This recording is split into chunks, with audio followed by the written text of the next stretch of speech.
Congratulations on purchasing a new jet fueler. Begin by preparing the area in your manufacturing facility where the jet fueler is going to be located.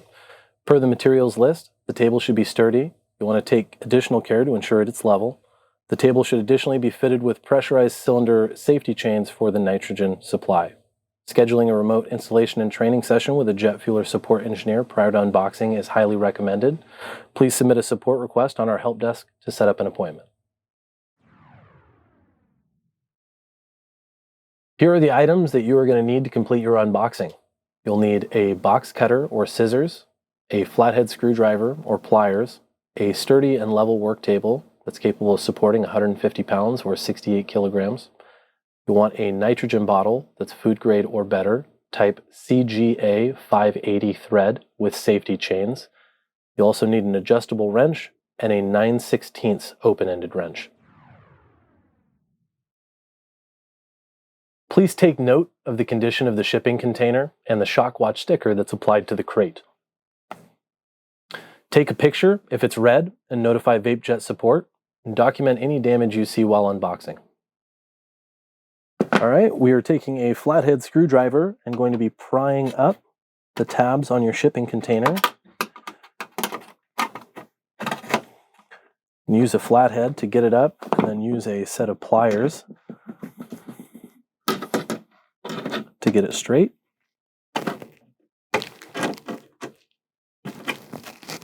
Once you have all the tabs on the top of the shipping crate facing up, you can remove the top shipping container carefully. I'm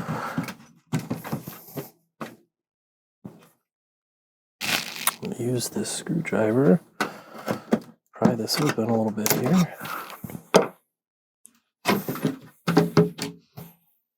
And once that's off, we can set that to the side.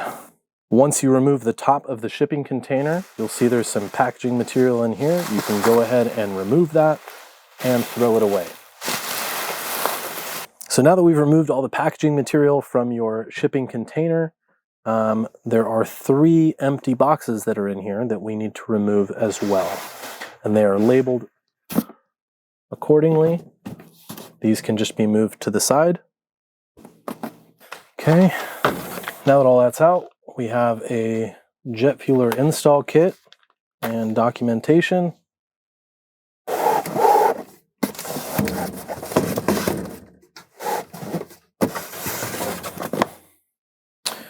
And your jet fueler 2.0 parts box. Once you've removed all the packaging material and the empty boxes from your jet fueler shipping container, you'll want to undo the remaining tabs going along the side and the bottom of your shipping container so that you can remove the walls. Now that the crate has been disassembled, you should have access to your jet fueler parts box. Set these down. You can remove that from the crate, and we'll make sure that we have all the items that should be in here. Inside, you should have a power cord, some packaging material that can be thrown away. Also have a USB foot pedal,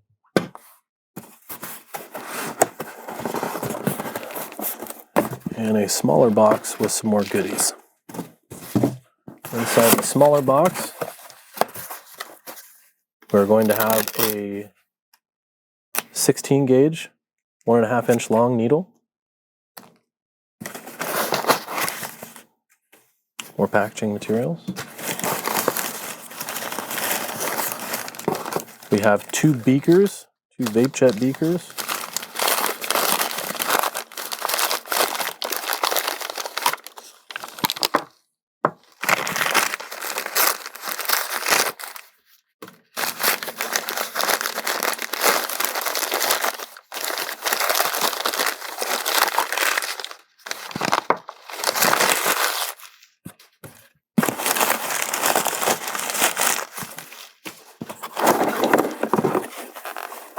We have a nitrogen regulator and PTFE tubing that's already pre-assembled. Inside this envelope here are going to be your certification documents, your pump calibration documents, and your user's manual. Inside the padded envelope listed as your install kit, you will find some extra tools to operate your jet fueler. There's a 10mm wrench, there's a 9/16 open-ended wrench, as well as a 2mm and 2.5mm driver inside there. Now that your shipping crate has been disassembled and you've removed all the packaging material and the contents of the shipping container, the last thing that should be in here is your jet fueler, which has the reservoir already installed. So you want to safely and carefully lift the jet fueler out of the shipping container. You may need 2 people, and place it onto the workstation that it will be located at. You'll want to have this work table or this workstation within 6 feet of an electrical outlet to plug in the power cord.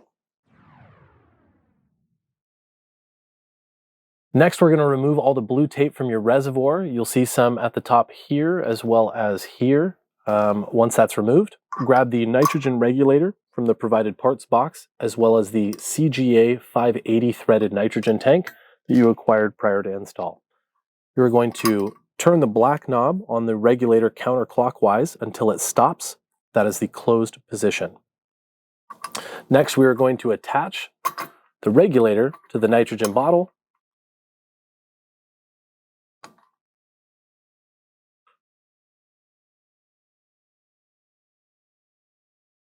Once we have that hand tight, we're going to take our adjustable wrench and tighten that down.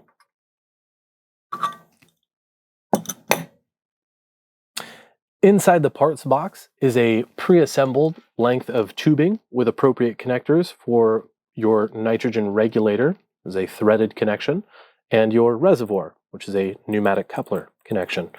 You want to remove the sealing tape from each end and attach the tube to your nitrogen regulator output. This is the threaded end. Once you have that connection hand tight, you'll want to take your 9/16 open-ended wrench and tighten that down another half to a full turn. Once that's connected to the regulator, you want to take the pneumatic coupler and connect that to the input on your reservoir. When you'll pull back on the outer layer and push it onto the connection.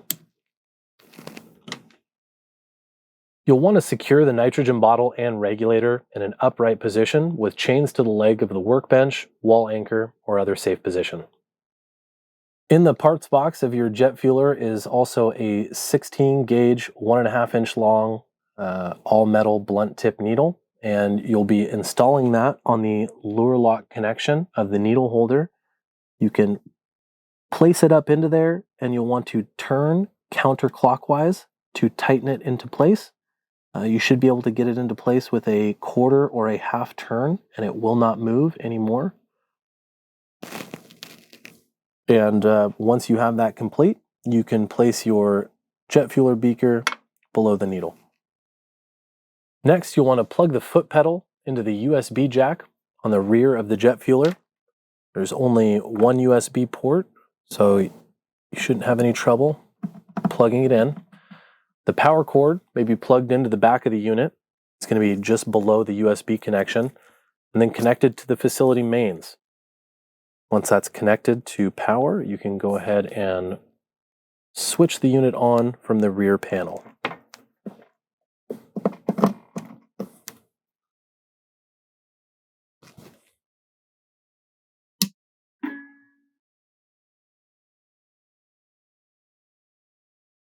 The jet fueler will then power on with several fans and the touchscreen becoming active.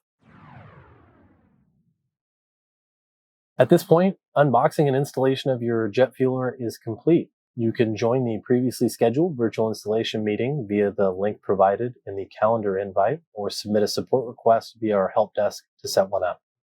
If you'd like to continue with the self-guided training, see the next video for the product loading procedure.